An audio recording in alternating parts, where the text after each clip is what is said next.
මහනුවර දිස්ත්‍රික්කයේ rice tech village එකට කෝජෙන් solar අපි කරපු තවත් ප්‍රොජෙක්ට් එක ඔයගලන්ට පෙන්නන්න.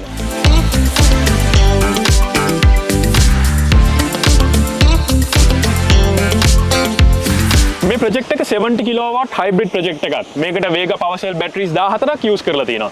මේ ප්‍රොජෙක්ට් එකට හයිබ්‍රිඩ් සොලියුෂන් එකක් රයිස් එකෙන් අපෙන් ඉල්ලුවේ. මොකද මේ පැත්තේ ගොඩක් හුලන් තියෙනවා. එතකොට මේ ග්‍රිඩ් එකකින් එන power supply එක ගොඩක් වෙලා ඩිස්රප්ට් වෙන වෙලාවල් තියෙනවා. ඉතින් මේ ප්‍රොජෙක්ට් එකේ හයිබ්‍රිඩ් ප්‍රොජෙක්ට් එකක් වුණාට මේන් power source එකක් හැටියට ගන්නේ මේ Vega power cell වල සේව් වෙලා තියෙන එනර්ජි එක. මාත් එක්ක නිෂාර ඉන්නවා ඉලෙක්ට්‍රිකල් ඉන්ජිනියර් රයිස් එකේ. නිෂාර මෙතන වෙන දේ ඒ කියන්නේ මේ පවර් එක මෙතනට මොන වගේ දේවල් වලද යූස් වෙන්නේ කියලා අපිට පොඩ්ඩක් කියන්න පුළුවන්ද? මේක තමයි රයිස් එකේ තියෙන මේන් ඇසෙට් බිල්ඩින් එක. ඒතකොට මේක ඇතුලේ තියෙනවා AI රිසර්ච් ලැබ් එකක් තියෙනවා, වර්ක්ෂොප් එක තියෙනවා.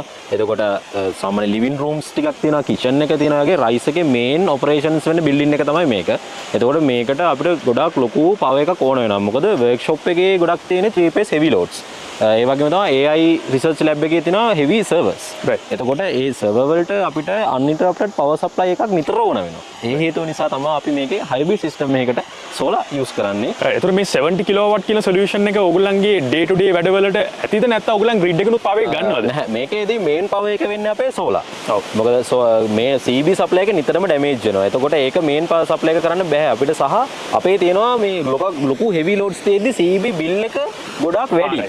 එතකොට මේ bill එක reduce කරගන්න අපිට මේ solar කියන්නේ හොඳ option එකක්. මම ඉස්සෙල්ලා කිව්වා වගේ මේකට පාවිච්චි කරලා තියෙනවා Vega power cell batteries 14ක්. මේ Vega power cell battery එකේ තියෙන speciality එක තමයි ඒ battery එක manufacture කරන්නේ ශ්‍රී ලංකාවේ. ඉතින් කිසිම warranty issue එකක් එන්නේ නැහැ.